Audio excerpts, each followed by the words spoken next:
Hey, I'm Mike Matthews, and this is Muscle for Life. Thank you for joining me today for a new episode. And if you hear strange Nazgul-like sounds in the background, that is packing tape because I'm getting ready to move from Virginia to Florida. And the room I am in right now, bedroom in my basement, fancy podcast recording setup, is the best I can do to minimize the background noise. So anyway, it shouldn't be too bad, but you may hear some strange sounds now and then as I record today's episode, which is going to be about getting bigger arms. And I suppose that is a rather gendered statement because most guys would say, yeah, I want my arms to be bigger. But most women, at least most women who have followed me over the years, would probably not. They would think about it in different terms. They would say that they would like more muscle definition or muscle tone in their arms. And what I'm going to share in today's podcast will help guys get closer to their goal, which is arms as big as possible, usually, and women as well. It'll help women get more defined and more toned arms because there is nothing special to toning a muscle or sculpting a muscle or defining a muscle. Muscles can get bigger and they can get smaller, and you can have a higher body fat percentage and look rounder and fluffier, or you can have a lower body fat percentage and look harder and more defined. And so for women out there who want to have more muscle definition in their arms, really what you want then is you want a relatively low body fat percentage, not unhealthily or inappropriately low. Let's say around 20% is what most women I've worked with over the years want to look like. That's an athletic look where you have muscle definition all over your body, but you still have curves and you still have boobs and you still look feminine. You don't look like a jacked bodybuilder. And so that's the body fat percentage part of the equation. And then to have a good amount of muscle definition in your arms, and again, I'm speaking to women here, you need to have quite a bit more muscle in your arms than the average woman. It's hard to put an exact number to it in terms of pounds or even percentages, but you need to have a lot more muscle and a lot more strength in your arms than your average woman who does not train her muscles. And you need to have a relatively low body fat percentage, and that's how you get that look of very defined or very toned, but not big and bulky.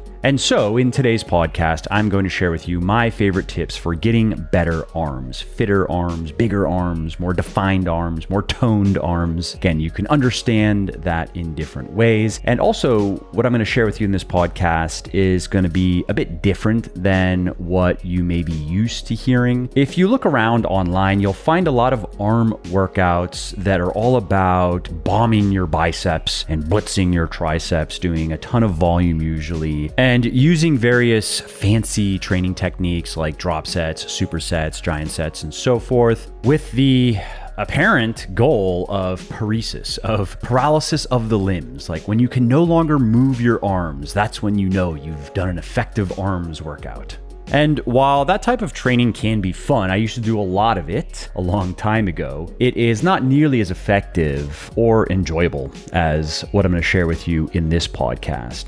Also, if you like what I'm doing here on the podcast and elsewhere, definitely check out my VIP one-on-one coaching service because my team and I have helped people of all ages and all circumstances lose fat, build muscle, and get into the best shape of their life faster than they ever thought possible. And we can do the same for you. We make getting fitter, leaner, and stronger paint by numbers simple by carefully managing every aspect of your training and your diet for you. Basically, we take out all of the guesswork, so all you have to do is follow the plan and watch your body change day after day, week after week, and month after month. What's more, we've found that people are often missing just one or two crucial pieces of the puzzle. And I'd bet a shiny shekel it's the same with you. You're probably doing a lot of things right, but dollars to donuts, there's something you're not doing correctly or at all that's giving you the most grief. Maybe it's your calories or your macros. Maybe it's your exercise selection. Maybe it's your food choices. Maybe you're not progressively overloading your muscles, or maybe it's something else. And whatever it is, here's what's important. Once you identify those one or two things you're missing, once you figure it out, that's when everything finally clicks. That's when you start making serious progress. And that's exactly what we do for our clients. To learn more, head over to www.buylegion.com. That's buylegion.com/VIP and schedule your free consultation call, which, by the way, is not a high pressure sales call. It's really just a discovery call where we get to know you better and see if you're a good fit for the service. And if you're not, for any reason, we will be able to share resources that'll point you in the right direction. So again, if you appreciate my work and if you want to see more of it, and if you also want to finally stop spinning your wheels and make more progress in the next few months than you did in the last few years, check out my VIP coaching service at www.buylegion.com/VIP.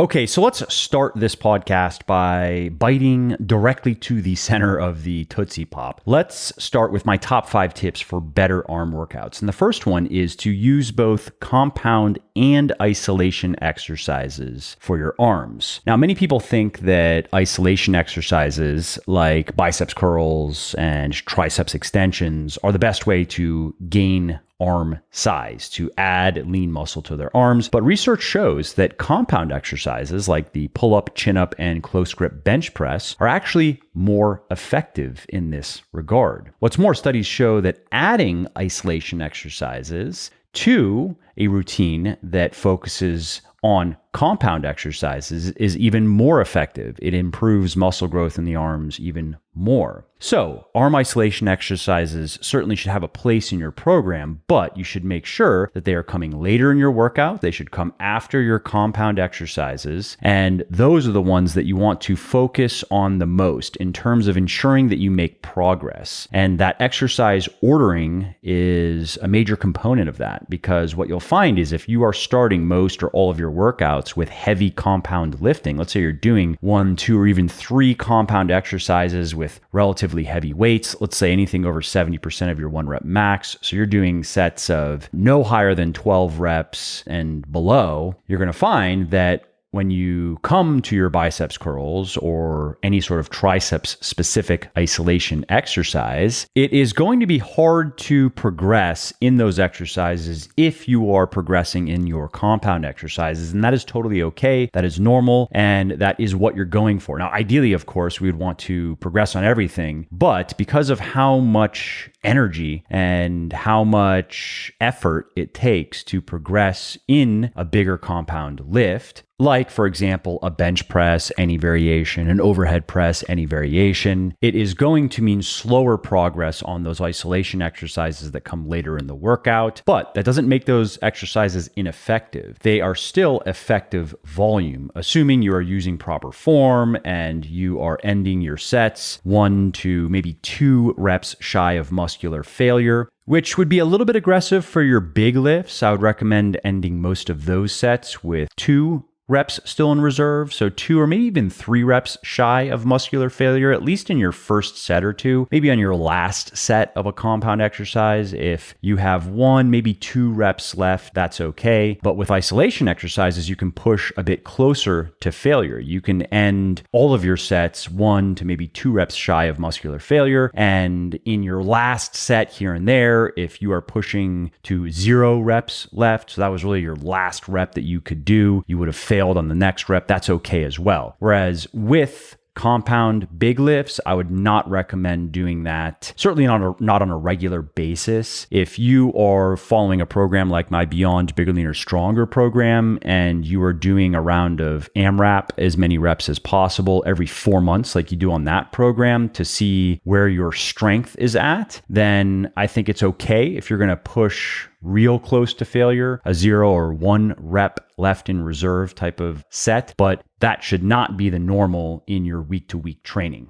Okay, my next tip for building better arms is to use heavy weights. Use weights that are in the range of, let's say, 70 or 75% of 1 rep max up to 85%. Above that doesn't work well with isolation exercises, and particularly with arm exercises. Like, you're not going to load up a barbell and do sets of 2 or 3 on a curl. I mean, you could, but it's not necessary. I would say anything below 4 reps is probably inappropriate for isolation exercises, and most of your training should be in the range of 4 to 6 or 6 to 8 reps. You could do some 8 to 10 or even higher rep training with your arms as well if you wanted to, but it's not necessary, I think, to go over 10 reps per set, even on isolation exercises. And again, I talk about why in Beyond Bigger, Leaner, Stronger, which is the sequel to Bigger, Leaner, Stronger, and it's for intermediate and advanced weightlifters. But to make that clear in terms of rep ranges, I'm talking about anything from, let's say, 4 to 10 reps per set on your biceps curls and your triceps extensions and all the other biceps and triceps exercises that you do. And in terms of specific rep ranges, they tend to work best in increments of 2, so 4 to 6. 3 can work as well, so it could be 4 to 7 or it could be 5 to 8. But increments of 2 work well because they allow you to work up to the top of your rep range for one set. If you are relatively new to weightlifting and then add weight, you can go up usually by a total of 10 pounds, and that knocks you down 2 reps. And then as you get stronger and more experienced, you need to work up to 2 sets at the top of your rep range. So again, let's say you're doing curls in the rep range of 4 to 6 or 6 to 8. When you are relatively new, you'll be able to work up to 1 set of 6 or 1 set of 8, add weight. So if you're doing dumbbell curls, it's going to be a total of 10 pounds. You're going to go up by 5 pounds per dumbbell, and that'll knock you down 2 reps. Then you can work with those new heavier weights until you can hit the top of your rep range for 1 set. And then fast forward a year, and now you're stronger, the weights are heavier. You are probably going to have to now work up to 2 sets of 6 or 8 before you can go up 10 pounds and have it stick, so to speak, meaning not miss the bottom of your rep range. And that's what you want to do with that double progression model. First, you progress on reps and then you progress on weight. And when you add weight, you want to be at the bottom of your rep range, or at least you want to be no lower than the bottom of your rep range. If you go up in weight and let's say you're working in 4 to 6 or 6 to 8 and you hit your target of 2 top rep sets, you then go up in weight and you can get 5 or 7 reps, hey, totally fine. But if you were to get 3 or 5 reps, not a good sign. That means you probably progressed too quickly. You should go back to the lighter weight, and you have 2 options. 1, you work with it until your reps in reserve have gone up. So let's say that you hit 2 top rep sets in one workout. So when you're new, 1 top rep set in the workout, you increase. And then as you become more experienced, it becomes 2 top rep sets in that workout. And it can even turn into 3 or 4, depending on your programming. And so anyway, coming back to this scenario where you've hit your 2 top rep sets in your workout, you moved up and then you missed the bottom of your rep range. You have 2 options. You can go back to the lighter weight and work with it until you have more reps in reserve. So let's say on that second top rep set, you had 0 good reps left. You had to really grind it out to hit your second set of 6 or 8. Go back to that lighter weight and work with it until you have 1 or 2 or maybe even 3 reps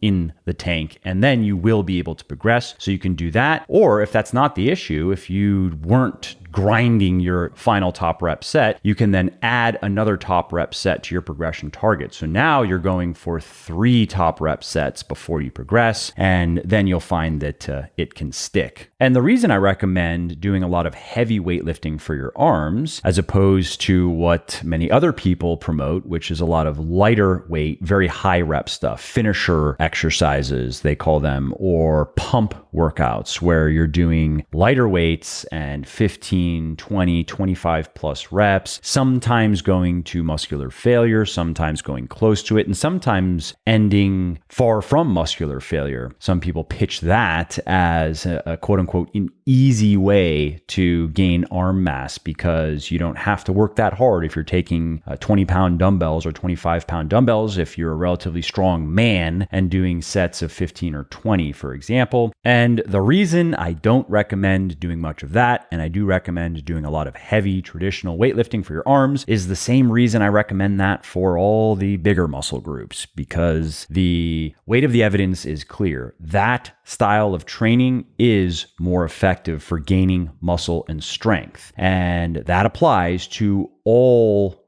muscle groups. Now, what is true is that you can't train your smaller muscle groups in exactly the same way as you can your larger muscle groups. Like I mentioned, I would not recommend doing sets of 2 to 3 for your arms like you would for your legs. You can do that. You can get under a barbell with 95% of your 1 rep max, and you can do sets of 2 to 3, and that can be very productive. Not so much with arms training. But again, so long as you stay in the rep range of 4 to 10 or maybe 4 to 12, you can do a lot of productive work for your arms. And if you want to add some very high rep stuff into your programming now and then, you can do that as well. How much is it going to add? It's hard to say, but if you enjoy it, that's reason enough to do it now and then. But just don't make it the rule, make it the exception. My next tip is to make sure that you are implementing some form of progressive overload with your arms. You can't just phone in your arm training and use the same weights and do more or less the same number of reps over time and expect your arms to get bigger or stronger or fitter. They need to be exposed to higher levels of mechanical tension over time, just like any other muscle group does. And so even though you are probably going to be doing your arms training later in your workout, unless you have, for example, an arms day, which is totally fine. And if you really wanted to focus on your arms, I'd actually recommend doing that. I'd recommend setting up your training so you can have one session where you just focus on your arms, as opposed to doing arms specific exercises after, like deadlifting, for example, on a pull day, where you are pretty bushed after your 3 or 4 sets of heavy deadlifting, and you are not going to be able to use as much weight and do as many reps on your biceps curls when you get around to them as you would if you were to start a workout with biceps curls, for example. And so what you need to pay attention to is that your arms are getting stronger over time. And if that's not happening, then you need to address something. You need to address your programming, you need to address your diet, you need to address your recovery, especially if you are generally stuck. If you're not moving the needle anywhere, if most of your 1RMs are stagnant on the big lifts and you are rarely hitting progression targets on the smaller lifts, assuming that you are using double progression on them, then there is something systemically wrong that needs to be addressed. If you like what I'm doing here on the podcast and elsewhere, definitely check out my VIP one-on-one coaching service, because my team and I have helped people of all ages and circumstances lose fat, build muscle, and get into the best shape of their life faster than they ever thought possible, and we can do the same for you.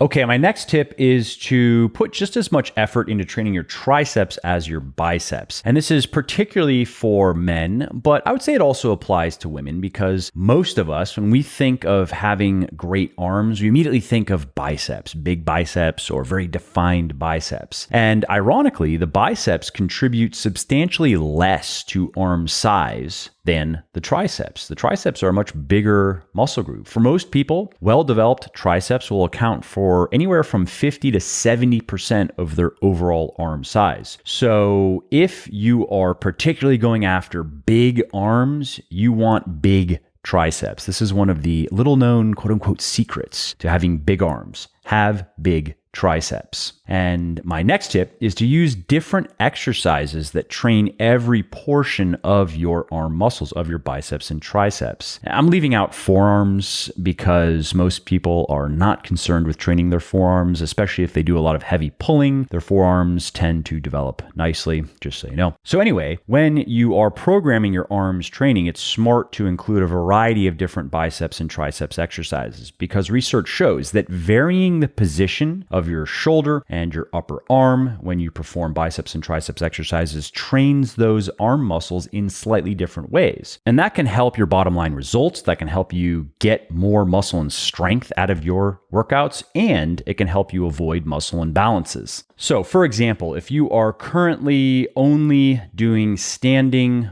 barbell curls for your biceps and you do them several times per week, I would recommend doing those, but then also trading some of that volume for an incline dumbbell curl, right? Where you place your upper arms behind your body, or maybe some preacher curls, which place your upper arms in front of your body. And instead of only doing, let's say, triceps push downs on the cable machine, try easy bar skull crushers, which place your arms at a 90-degree angle relative to your body, or maybe an overhead dumbbell triceps extension, one of my favorite triceps exercises, where you place your upper arms next to your head and you have a dumbbell above your head. And that feeds nicely into the next thing I want to share with you, which is an example of a very effective arm workout. So here's what this could look like. You could start with the close grip bench press. You could do 3 sets of heavier weight, maybe 4 to 6 reps on this. And I really like this exercise. This is one of my favorite upper body exercises, especially triceps exercises, because you can use a lot of weight and you can maintain good form and you can really overload those triceps. And of course, it also trains your chest and it trains your shoulders and even your biceps a bit. So again, any form of bench press is one of the best upper body exercises you can do. And when you want to emphasize the triceps, it's hard to beat the close grip bench press. Then you could follow that up with pull-ups. You could do 3 sets of 4 to 6 reps there as well. And that means add weight if you can do more than 4 to 6 reps with just your body weight. And the pull-up is another one of my favorite upper body exercises. Contrary to what many people think, it is not just a back exercise. Research shows that vertical pulling exercises like the pull-up, especially the chin-up, are great biceps builders as well. And I like that they are very easy to load with weight. So as you get stronger, you can grab a dip belt and you can attach a plate. That's the easiest way to do it. And you can now implement progressive overload easier. Next on the workout would be an easy bar skull crusher. And here I'd recommend using slightly lighter weight, because if you go too heavy on this exercise, it can irritate your elbows. That isn't always the case. Like, you can profitably do 4 to 6 reps on this exercise, but I've just heard from enough people over the years, and I've made a mental note that higher, slightly higher, 6 to 8 or even 8 to 10 on this exercise seems to produce less trouble for most people. And I like this exercise because it's great for training the slightly smaller medial and lateral heads of the triceps. So the triceps have 3 heads. You have the medial, you have the lateral, and you have the long head.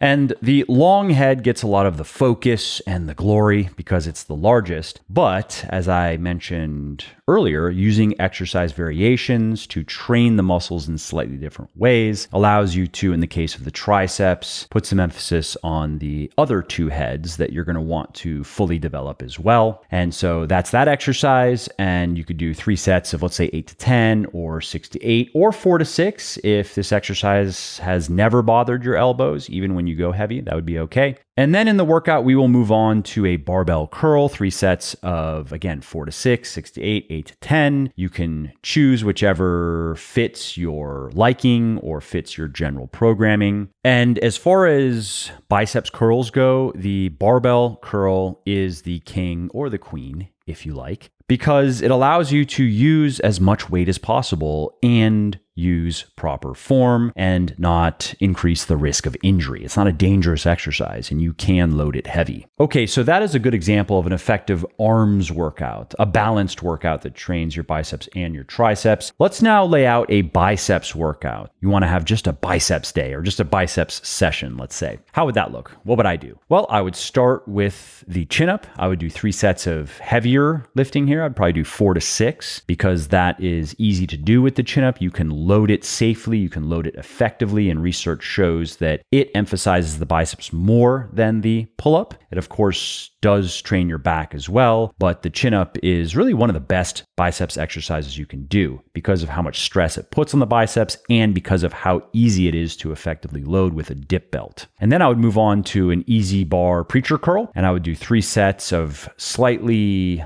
less weight and more reps, 6 to 8, maybe 8 to 10. Again, it would depend on what I'm doing in my programming. And why this exercise? Well, I really like this one for forcing the biceps to do all of the work. You just can't cheat reps on this exercise. You can't swing your arms around. You can't move your elbows around. You're just locked in place and your biceps have to do all of the work. And that means that you have to use less weight than when you are doing, let's say, a standing easy bar curl. Even if you try to use perfect form, inevitably your final rep or 2 or 3 are going to be a little bit sloppier than your first few reps when you're standing. Your elbows are going to move a little bit, for example. Not on the preacher curl. It's similar to standing versus seated overhead pressing, where with the standing press, it is more of a whole body exercise than just a shoulder exercise. And so you're able to lift heavier weights and there's a lot more upper body motion. Whereas on the seated press, if you're using good form, you are really focusing on training your shoulders and your triceps. You are not getting the added impetus from the other parts of your body that are able to contribute to the standing press. Okay, so after the easy preacher curls, let's move on to alternating dumbbell curls. Let's do 3 sets of 6 to 8 or 8 to 10 reps here. And this exercise is nice because you can train each arm independently, and that prevents one arm from taking over, like what can happen on a barbell curl. As good as the exercise is, if you have a muscle imbalance and you are not aware of it, it is probably going to get worse. I mean, it is certainly going to stay the same if you don't notice that, for example, let's say you're right-handed and your right arm is actually 20% stronger than your left arm. And well, in this case, biceps specifically. Well, what'll happen with the barbell curl, inevitably, unless you really pay attention to it, and even then it's hard to know exactly what's going on, especially as you get deeper into a set, your right arm is going to contribute a bit more to the motion than your left arm. And it may not get worse. It may not over time make your right arm 30% stronger, but it will minimally maintain that muscle imbalance. With dumbbells, however, you don't run into that problem. And a little tip that you can use when you're training with dumbbells and you are aware of a muscle imbalance, one side of your body, one limb being stronger or weaker than the other, is lead with the weaker. So start and end your sets with the weaker limb. So let's say your left biceps are weaker than your right biceps. And if you were to grab a 40-pound dumbbell, you would be able to do 6 reps with your left arm and 8 reps with your right arm. What you would do with the alternating dumbbell curl, where you have one dumbbell in each arm, is you would start your set with your left arm. So that'd be rep 1. And then your right arm would mirror rep 2 until you reach your intensity target for that set, meaning how close you're going to muscular failure. Let's say you're going to 1 good rep left, 1 rep in reserve. You would go until you reach that point with your left arm. So let's say that's rep 4 or rep 5. And then you would do your rep with your right arm and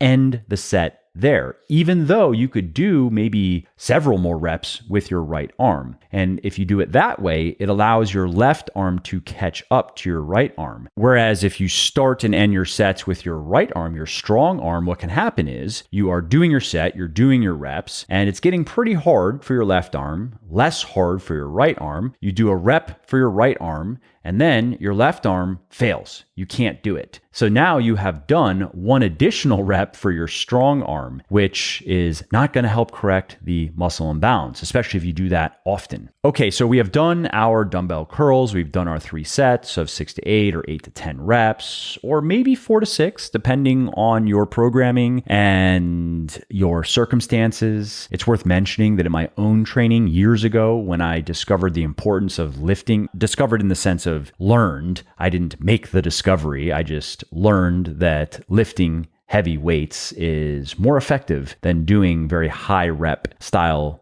training and doing the supersets and drop sets and giant sets and so forth. So when I learned that it is better to lift heavy weight and just do straight sets and focus on progressive overload, I noticed that my biceps and my triceps, that my arms responded really well to 4 to 6 rep and 6 to 8 rep training. And particularly 4 to 6, I did a lot of 4 to 6 rep curls and a lot of 4 to 6 rep triceps extensions and press downs for at least a year or a year and a half. And my arms started growing again for the first time in a long time. My arms were basically the same size for 4 years at least. But when I started to make them strong and I did that with heavy weights and double progression, then they started getting bigger. So anyway, the dumbbell curls, the alternating dumbbell curls are done. Let's move on now to hammer curls. And if you're not familiar with this is simply a dumbbell curl, but instead of rotating the dumbbell or instead of holding the dumbbell in a supinated palms up position for the entire curl, you are holding the dumbbell in a neutral palms facing each other position. Now, why should you do that? Well, this exercise emphasizes the brachialis, which is a small muscle that can help push up another muscle called the biceps brachii. And if you can do that, then your upper arms and your biceps in particular, they look a little bit bigger, and it can help with your biceps peak. Now, it can't give you an Arnold-like biceps peak, of course, because there are genetic factors in play, but it can help you develop a little bit more peak.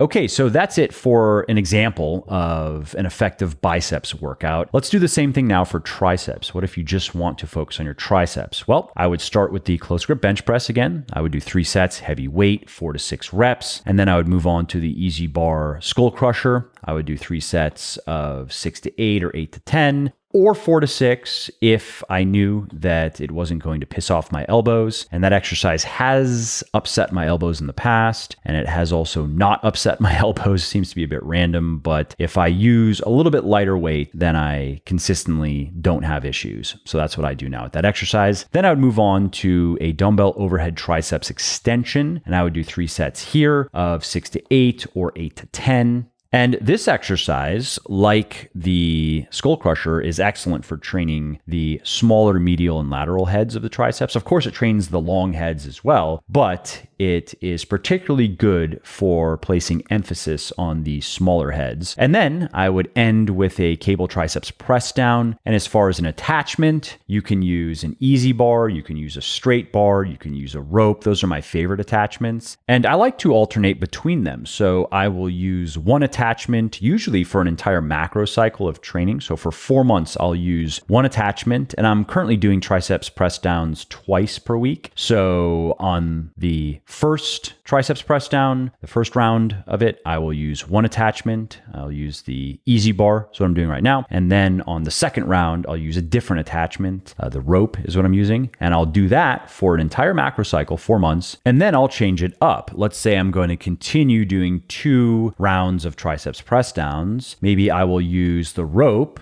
in the first one this time, and then I'll use the straight bar in the second one. And why this exercise? Well, research shows that it is particularly good for emphasizing the long head of the triceps. Again, that's the largest of the 3 sections of the triceps, and that is the head that is going to most contribute to the size of your triceps, and therefore it's going to contribute greatly to the size of your arms. Okay, so that's it for the few examples of effective arm workouts that I wanted to share with you. And one final point I want to quickly discuss is frequency. I am often asked, how often should I be training my arms? And I think that one dedicated arm workout per week is enough for most people. And the reason for that is if you are doing the most important things right in your training, which means that you are doing a lot of squatting and hip hinging. Deadlifting, of course, is my favorite hip hinge. And there are different types of deadlifting you can do. It doesn't have to be just the barbell deadlift. If that doesn't work for you, maybe the trap bar deadlift will work for you. You could try it with the low position if your back can take it, but if your back is a problem, then the high handle position will put even less stress on your back. And so you're doing your hip hinging, you're doing your squatting, you're doing your horizontal pressing, your bench pressing and your dumbbell pressing, and you're doing your vertical pressing, your overhead pressing, maybe sometimes seated, maybe sometimes standing, and doing different types of variations, maybe strict military pressing, standing, and then sometimes push pressing or some other variation of the overhead press. And if you are also doing your big pulling exercises in addition to the deadlift, so you're doing your horizontal pulling, maybe some barbell rowing and some dumbbell rowing, or even seated cable rowing. Barbell row is probably my favorite horizontal pull, and as well as vertical pulls, pull-ups, your chin-ups, your lat pull-downs. If you're doing all of those things, you are training your arms. It's indirect volume. It's not exactly the same as doing a biceps curl. Like a barbell row is not the same as far as the amount of stress put on the biceps as the biceps curl, but it certainly counts as volume. It maybe doesn't count 1-to-1, but that's why you can do just compound exercises and get bigger arms. But what you will find is if you are a guy and you want big arms, you are probably not going to get there with just compound exercises. Now, many women who are less concerned about the size of their biceps and triceps, they may be able to get the arms that they want without ever doing a biceps or triceps exercise, with just doing the big compound lifts. That said, having worked with many women over the years, I would say that just as many have needed to do some arms training in addition to their compound lifting to get the look that they want. And these were not women who want to look jacked. These were women who want to look like women who are very fit. And so then if you're following a good strength training program, you are training your arms, but you are probably going to have to do a bit more than that to get what you want. And a dedicated arms day is a very effective method of doing that, where you do biceps and triceps training, and you can start that workout with whichever of those two muscle groups you want to focus on the most, because you are probably going to progress the fastest in the exercises that you do in the beginning of your workout when you have a bit more energy and a bit more grit. And if you don't have a favorite between your biceps and your triceps, then you can alternate which you start with every couple of months. So for 2 months, you could start with your biceps exercises, and then for the next 2 months, flip it around. Start with your triceps exercises. All right, well, that's it for this episode. I hope you enjoyed it and found it interesting and helpful. And if you did, and you don't mind doing me a favor, please do leave a quick review on iTunes or wherever you're listening to me from, in whichever app you're listening to me in, because that not only convinces people that they should check out the show, it also increases search visibility, and thus it helps more people find their way to me and learn how to get fitter, leaner, stronger, healthier, and happier as well. And of course, if you want to be notified when the next episode goes live, then simply subscribe to the podcast and you won't miss out on any new stuff. And if you didn't like something about the show, please do shoot me an email at mike@muscleforlife.com, just muscle, F-O-R, life.com, and share your thoughts on how I can do this better. I read everything myself, and I'm always looking for constructive feedback, even if it is criticism. I'm open to it. And of course, you can email me if you have positive feedback as well, or if you have questions really relating to anything that you think I could help you with. Definitely send me an email. That is the best way to get a hold of me, mike@muscleforlife.com. And that's it. Thanks again for listening to this episode, and I hope to hear from you soon.